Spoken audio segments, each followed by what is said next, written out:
देख पाओगे इंडिया ने एससीओ समिट को फिजिकली होस्ट करने का प्लान कैंसिल कर दिया है।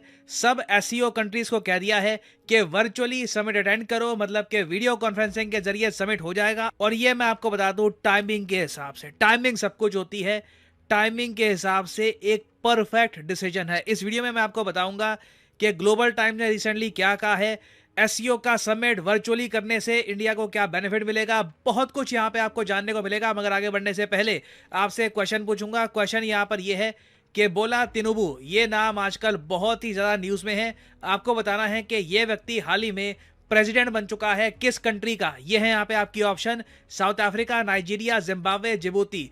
इंपॉर्टेंट देश है, लिखेगा इसके बारे में कमेंट सेक्शन में, सही आंसर मैं आपको दूंगा वीडियो के एंड में। ऑलराइट, नाउ यहाँ पे आप देख पाओगे ये है member countries Shanghai corporation organisation के।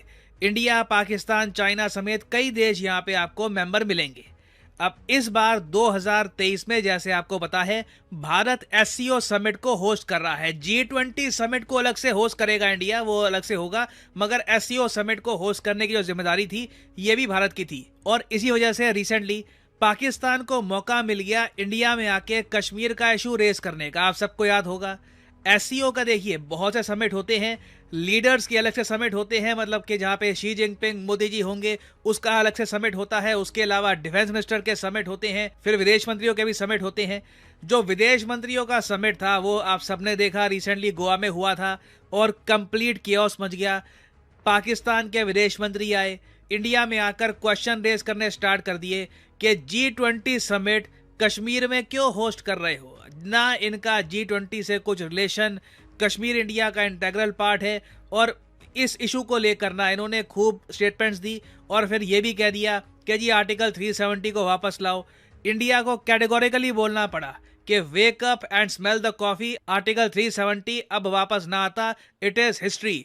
मगर पाकिस्तान को ये जो इशू है एक बड़े फोरम पे उठाने का मौका मिल गया। उसके बाद हमने ये भी देखा कि चाइना के विदेश मंत्री इंडिया के समिट से होकर पाकिस्तान में गए और पाकिस्तान में खड़े होकर बिलावल भुट्टो के साथ कश्मीर का इशू फिर से रेस कर दिया। पाकिस्तान जैसे कंट्री को हमारे देश में आकर ये सब इशू उठाने का मौका मिल गया सिर्फ एससीओ की वजह से।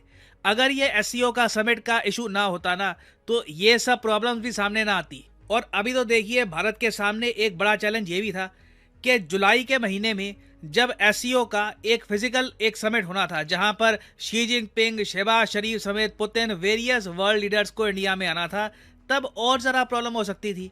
आप इमेजिन करके देखिए पाकिस्तान की आज के समय इंटरनेशनल कम्युनिटी में कोई रिस्पेक्ट इतनी है नहीं, बैंकरप्ट कंट्री है। अब डेमोक्रेसी का जो थोड़ा बहुत ये खेल खेलते थे वो भी खत्म हो चुका है। ओपनली इनकी आर्मी एक ऑपोजिशन पार्टी को डिस्ट्रॉय कर रही है, डिसमेंटल किया जा रहा है उसको। इंटरनेशनल कम्युनिटी बिल्कुल चुप है, यूरोपियन यूनियन, यूएस सब बिल्कुल चुप है। ऑलमोस्ट आप कह सकते हैं दुनिया को ना पाकिस्तान से कुछ उम्मीद ही नहीं है। तो ऐसे कंट्री का पीएम जिसके पास खोने को कुछ है नहीं, वो इंडिया में आकर अनाप शनाप भी बोलता, कश्मीर का इशू रेस करता। चाहे एससीओ में कश्मीर का इशू रेस करने का कोई प्रावधान है नहीं, मगर ये कश्मीर के बारे में बोल देते, G20 के बारे में बोल देते, इनके सपोर्ट में चाइना भी कुछ कह सकता था। तो हम लोग ना एससीओ की वजह से इन कंट्रीज को एक मंच दे रहे थे कि हमारे देश में आकर आप कश्मीर का इशू रेस करो। और बीच में हमने देखा कि भारत में कई पत्रकारों ने यह भी लिखा कि इंडिया क्या एससीओ में टाइम वेस्ट कर रहा है, आई मीन एससीओ में रहकर फायदा भी क्या मिलता है। ये सवाल जेन्युइनली इंडिया में रेज होने शुरू हो गए थे। मगर एक डिप्लोमेट कौन होता है? एक डिप्लोमेट होता है जो सबसे ज्यादा बढ़िया सॉल्यूशन निकाले एक ट्रिकी सिचुएशन का। एक इमेच्योर कंट्री होता वो सीधा एससीओ को छोड़ देता, हम एससीओ को ज्वाइन नहीं करेंगे, नहीं नहीं। ये तो इंडिया ने एक बहुत ही अच्छा स्टेप चला है। इंडिया ने कहा है कि देखो समिट होगा मगर वर्चुअली होगा, अपने अपने कंट्री में रहो। मतलब शहबाज शरीफ पाकिस्तान में रहेंगे, वीडियो कॉन्फ्रेंसिंग के जरिए वहां पर जो मर्जी बोलना है बोल लो। आर्टिकल 370 कश्मीर ये नहीं हुआ वैसा नहीं हुआ, कोई उसको ज्यादा मीडिया कवरेज नहीं मिलेगी। नहीं तो आप इमेजिन करके देखो पाकिस्तान के पीएम इंडिया में आ रहे हैं, अपने आप में इंडियन मीडिया बहुत ही अटेंशन देता, इनसे काफी सवाल पूछे जाते, ये हमारे ही मीडिया का यूज करके इंडिया के अगेंस्ट स्टेटमेंट देते। तो सारी पॉसिबिलिटी जो है वो कैंसिल हो गई है और इंडिया अभी भी एससीओ का पार्ट बना हुआ है। ना एक तो हमने पाकिस्तान को बिना वजह इंडिया की सॉइल को यूज करने का जो मौका इनको मिलता कि हमारी धरती पे आके ये कश्मीर का इशू रेस करते, ये इनसे छीन लिया। दूसरा ना, हमने चाइना को एक चिंता दे दी है। आज के समय में आपको बता रहा हूँ, इनका सरकारी मीडिया एक ही टॉपिक पर बार बार आर्टिकल्स पब्लिश कर रहा है। इनके जियोपॉलिटिकल थिंकर्स एक ही बात को बार बार मेंशन कर रहे हैं, नेटो प्लस। इंडिया कभी भी नेटो प्लस का मेंबर बन जाएगा। यहाँ पे आप देख पाओगे, ग्लोबल टाइम्स का आर्टिकल है, यूएस वूज इंडिया। वो करना होता है कि किसी को आकर्षित करो, अपनी तरफ लेके आओ। US woos India to join NATO plus ahead of Modi Biden meeting.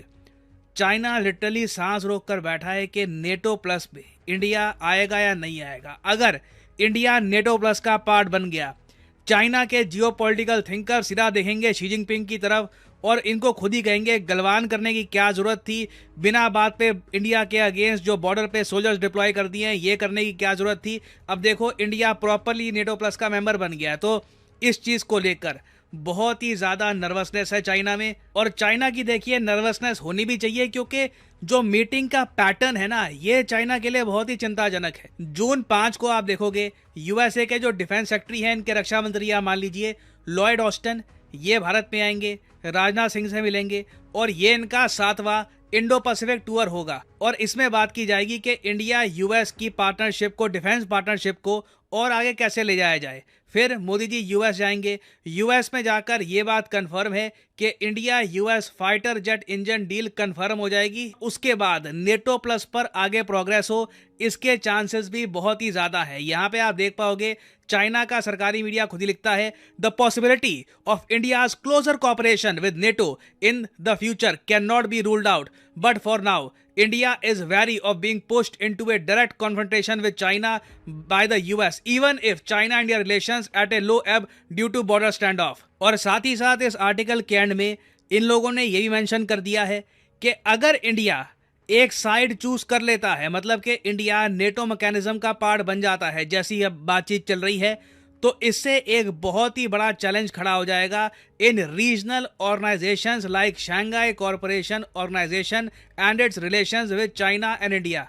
तो चाइना ये जानता है कि एससीओ पर बहुत ही बड़ा इम्पैक्ट आएगा अगर इंडिया नेटो प्लस को ज्वाइन कर लेता है। और इंडिया का जो ये निर्णय है कि एससीओ ठीक है, कोई इतना बड़ा समिट नहीं है, अपनी वर्चुअल मीटिंग से कर लेते हैं, ठीक है, जबकि ऐसा तो है नहीं कि फिजिकल मीटिंग इंडिया होस्ट नहीं कर सकता या कोई कोविड का इशू है। अब वो सब बातें खत्म हो चुकी हैं, दुनिया काफी आगे बढ़ चुकी है, रिसेंटली विदेश मंत्रियों की मीटिंग हुई है। तो अभी देखिए, चाइना आने वाले समय में बहुत कॉशियस रहेगा और इंटरेस्टिंग होगा देखना कि इवेंचुअली नेटो प्लस को लेकर भारत सरकार क्या निर्णय लेती है। वैसे मैं आपको बता दूं, मोदी गवर्नमेंट का सबसे परहैप्स बड़ा डिसीजन होगा फॉरेन पॉलिसी में नेटो प्लस को ज्वाइन करना या ना करना, क्योंकि जो भी इंडिया यहाँ पर करता है इसका एक बड़ा इम्पैक्ट होगा भारत की विदेश नीति पर, इवन भारत की सिक्योरिटी पर आने वाले 10 से लेकर 20 सालों तक। तो देखना होगा इवेंचुअली होता क्या है। But for the time being India ने एससीओ का जो स्टेटस है ना, इंपॉर्टेंस है, कम करके बहुत ही अच्छा मैसेज सेंड किया है चाइना को।